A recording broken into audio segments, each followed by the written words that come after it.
In 1965, however, when Beatrice Beauford proudly gave birth to two colored twin boys, thereby flouting the state's anti-miscegenation laws, the state decided that she was not to be trusted.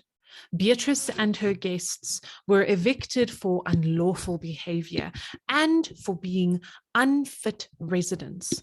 When the war ceased to be a few skirmishes here and there and broke out in earnest, becoming a full-blown guerrilla war, Beatrice Beauford enthusiastically, vocally, and publicly supported the terrorists, African nationalists, as she called them, and believe as they did that the majority should rule.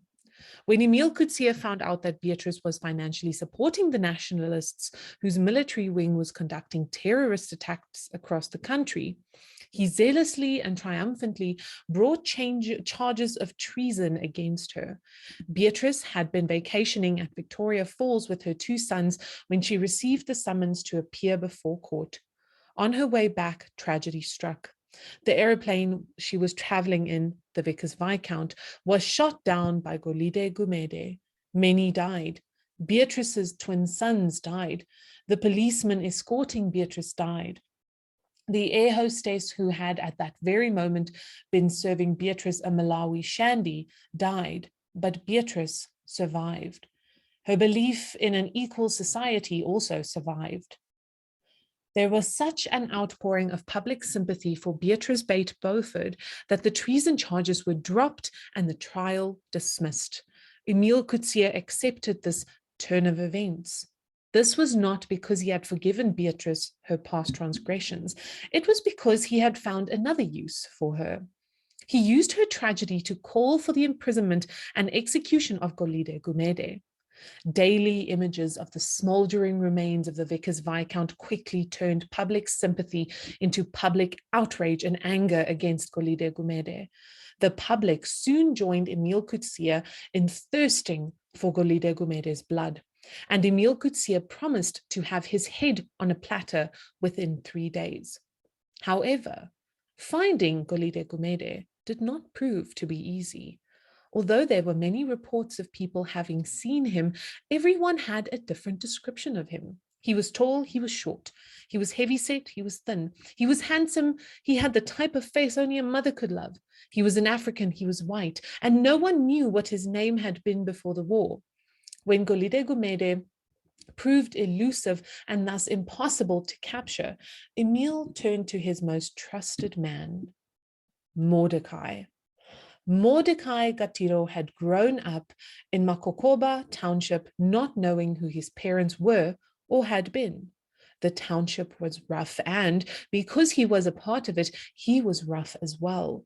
He lived in an orphanage where he was bullied by older children and where he looked forward to bullying the younger children when he was older.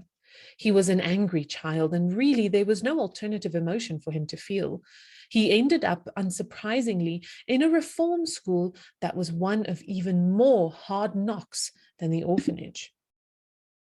Along the way, he adamantly refused to acquire a skill or get an education. He and everyone who knew him knew that he would die young because his was a life born of fire.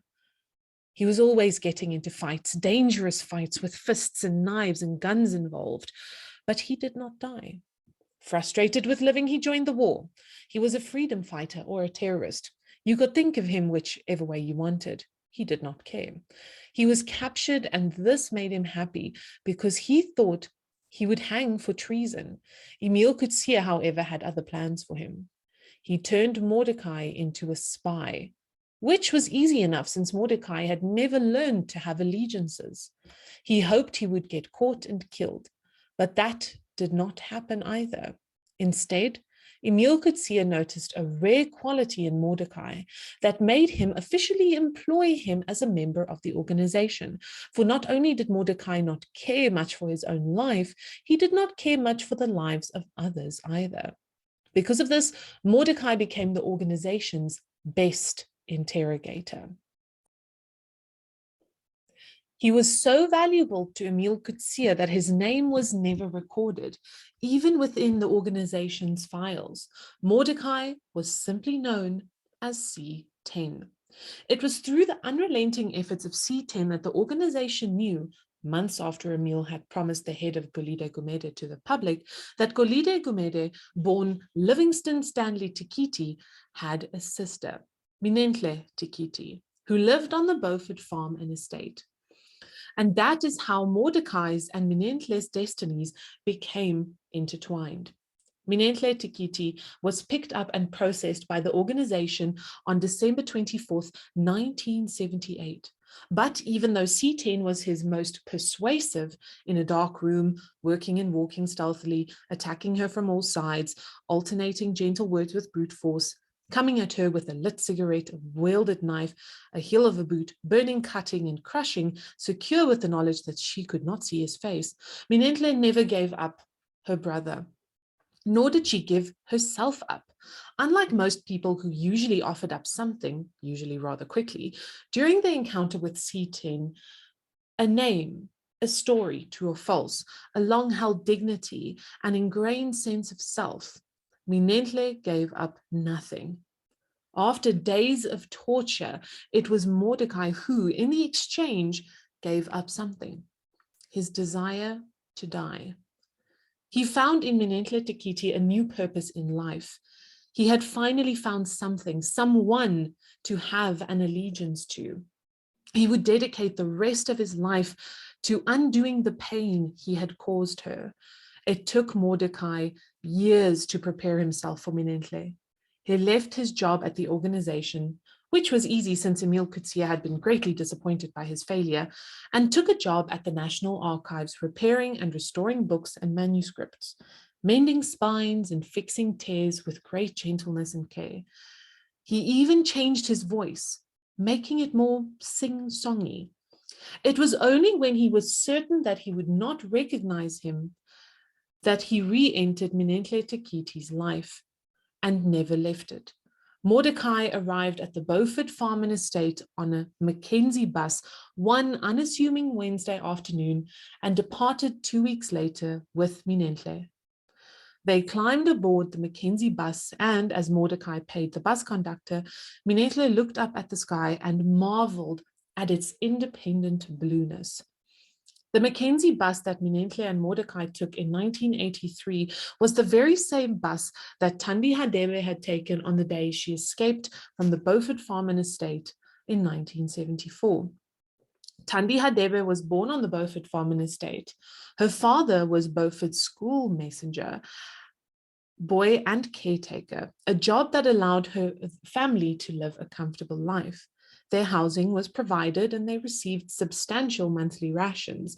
Both her parents were very Christian and very proper. They raised their daughter to stand out and be an example. Tandi had known all her life that she was beautiful because almost everyone who saw her said so. At first, she did not think much of her own beauty. She took it for granted, but as she grew older, she realized that her beauty afforded her a certain kind of ease, a certain kind of power. She never had to struggle. She made friends easily. Teachers tended to favor her. She got special attention, and eventually she stopped trying to prove herself. She stopped trying to be anything more than what people saw. And then, in Tandi's 16th year, Minentle Tikiti entered her life as her domestic science teacher. Minentle was not charmed by Tandi. She was not taken with her beauty. She pushed Tandi to have greater ambition in life than just being a pretty face. Tandi suspected that Minentle, who had no beauty to speak of, was secretly jealous of her. And so she did not take Minentle seriously until the day the Sojas came to the Beauford farm and estate. The Sojas entered Minentle's class while it was in session. The girls were busy making pretty dresses. One of the Sojas asked the girls to strip naked and put on their pretty dresses. Because it was a preposterous thing to say, and because he sounded as though he was merely joking, most of the girls giggled. The soldier made his request again, his tone more serious this time. The girls, who giggled this time, did so nervously and uncertainly. The soldier made his request yet again, and to do away with any confusion on the girl's part, he shot 2 bullets from his pistol into the ceiling. The girls, trembling, stripped naked and put on their half-made pretty dresses. Some of them cried silent tears. Then the soldier asked Minenhle to choose who was the prettiest of them all. For the first time in her life, Tandi did not want to be the prettiest girl. She did not want to be pretty at all. Her eyes pleaded with Minenhle, but Minenhle still did the unthinkable. She pointed a stubby finger towards Tandi. And then the soldier took Tandi away, kicking and screaming.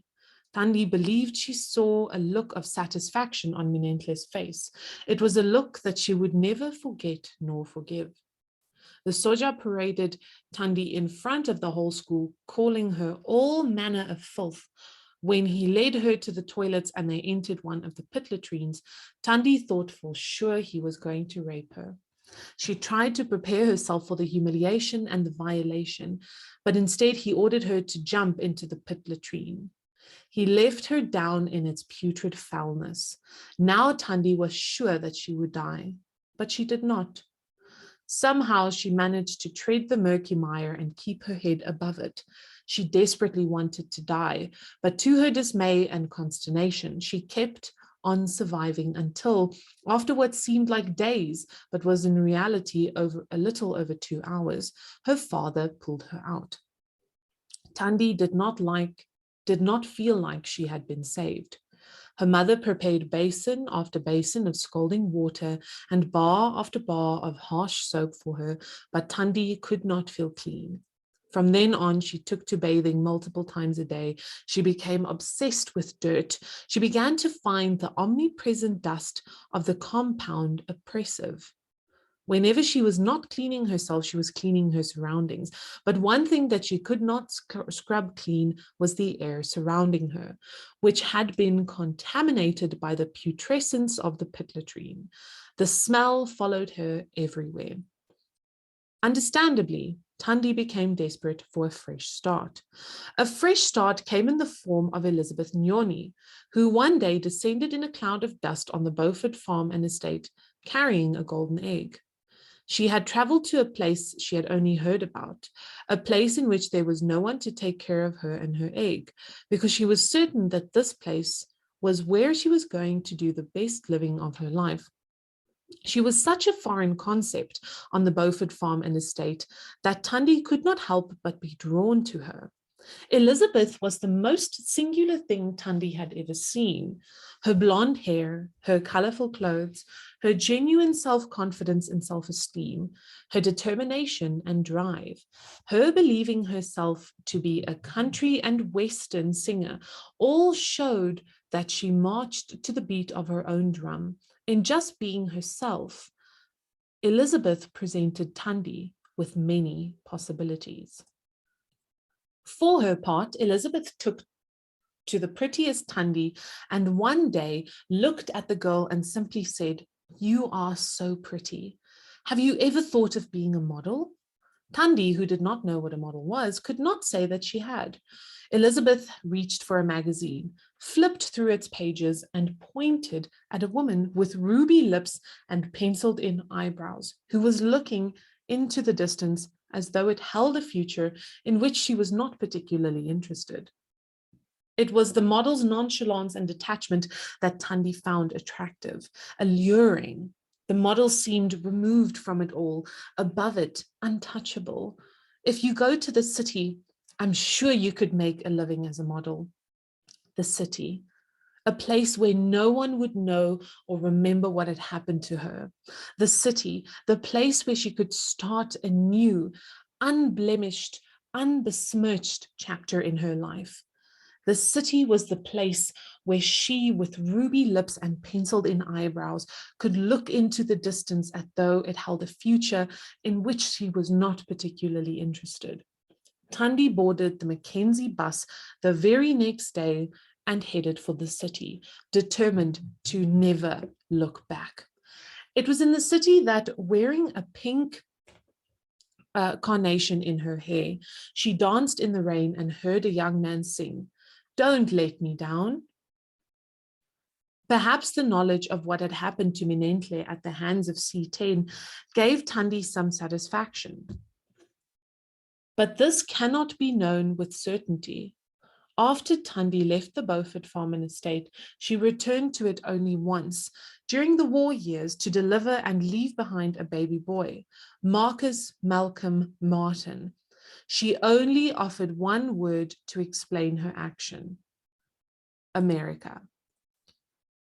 Marcus grew up in the care of his strictly Christian grandparents with one spiritual striving: to find something in his young life that would give him a sense of belonging.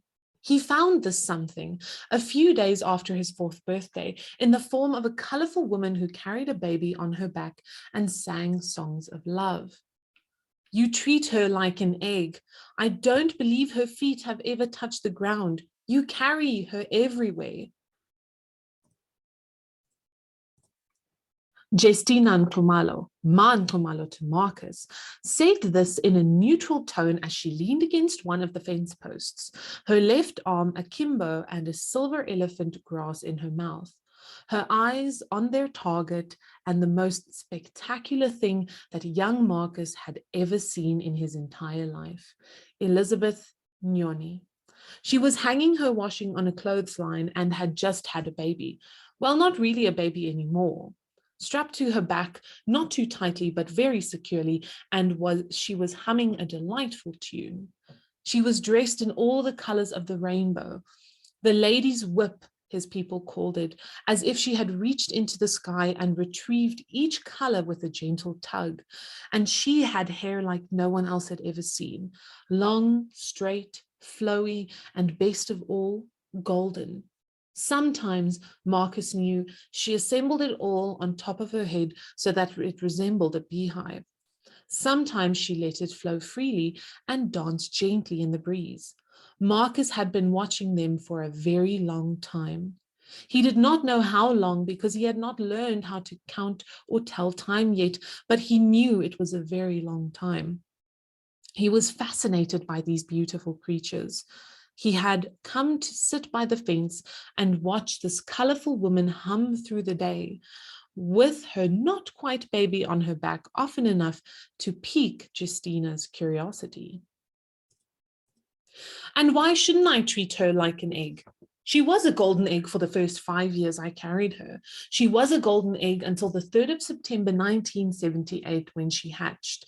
Just because you don't see her like this in the flesh does not mean that she is not still a golden egg. Elizabeth said, and then continued to hum her tune. Justina laughed, a long and loud, mirthless laugh. "Elizabeth, the things you say," she brought her laughter to an end. "You are like a peacock, proud." And why shouldn't I be like a peacock, pride and all, when all that is mine is beauty? And vain too, Justina said, clapping her hands together, indicate that she was giving up and washing her hands of Elizabeth. "Pride and vanity are sins, Elizabeth. Envy is an ugly thing too, Justina." Justina made the sound of mock disgust deep in the back of her throat. "Anyway, I'm here about the boy." Elizabeth made her way up to the fence. The not quite baby cocked her head to the side and examined him with such scrutiny that Marcus felt self-conscious for the first time in his young life. "Tandi's boy, he's a thing of beauty." "My eyes are not for beauty to see," Justina replied with a shrug. "What's your name?" Elizabeth asked, addressing him directly for the first time. Marcus was too embarrassed to look at her directly, so he mumbled to the yellowish-gray silty soil and scratch of grass he was sitting on: "Marcus Malcolm Martin Masuku." Elizabeth laughed heartily, a sound that came from deep inside her belly, genuine, free laughter. He had never heard anything like it. He felt his mouth spreading into a smile, ready to laugh. "So you're going to be a revolutionary when you grow up." He had no idea what she was talking about.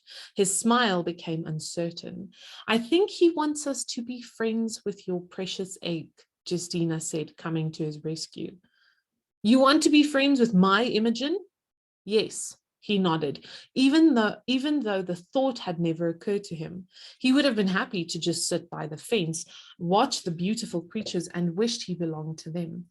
Jeannie, you want to be friends with Marcus, Malcolm, Martin, Masuku? The little girl on her back neither nodded nor shook her head. She just looked at him. Well, Marcus, Malcolm, Martin, Masuku, you can be friends with my Jeannie here if you promise me one thing. Can you promise me one thing? Marcus squinted the sunlight out of his eyes and nodded. What do you want him to promise? Not to break your egg? Justina asked. Promise me that you will not become a politician. Promise me that you will become a real revolutionary instead. Since Marcus had no idea what she was talking about, it was very easy for him to nod his head yes. I need to hear you say the words. I promise, Marcus said, beginning to feel that this was a very important moment in his life. He stood up. He had seen his grandfather do this, offer his hand to another person. It seemed the occasion called for such a gesture. He stood on his tiptoes and strained to reach his hand over the fence and offer it to Elizabeth. Elizabeth, laughing that belly laugh of hers, shook his hand. She untangled the girl from her back and gently placed her on the ground. Little Imogen. Jeannie was so embraced by the colors of the lady's whip. Unsteady on her feet, she fluttered and braced herself by placing her hands on the fence. Justina clapped her hands.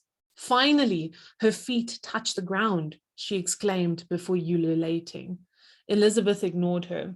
I'm trusting you with my most precious and cherished possession, Marcus, Malcolm, Martin, Masuku. You will take good care of her. This time it was Elizabeth who extended her hand. They shook the promise into existence. Suddenly, a friend. Jeannie pointed at Marcus and made a delighted sound. There was a look of recognition in her eyes. She reached through the fence and grabbed hold of his hand. All she could utter was sounds, twitters really. She was yet to be gifted with language, but he understood her perfectly. A gust of wind carrying dust and billowing empty plastic bags came their way. The wind lifted the colors of the rainbow. Jeannie fluttered. Marcus held her hand fast, afraid she would fly away. Unfazed by the wind, Jeannie giggled and continued twittering. She had so much to tell him, and he had all the time to listen. But the wind kept getting stronger and stronger until he had no choice but to let go of her hand. After all the things that the Beaufort farm and estate had witnessed and experienced in its recent history, the friendship that blossomed between Marcus and Jeannie was a much-needed balm.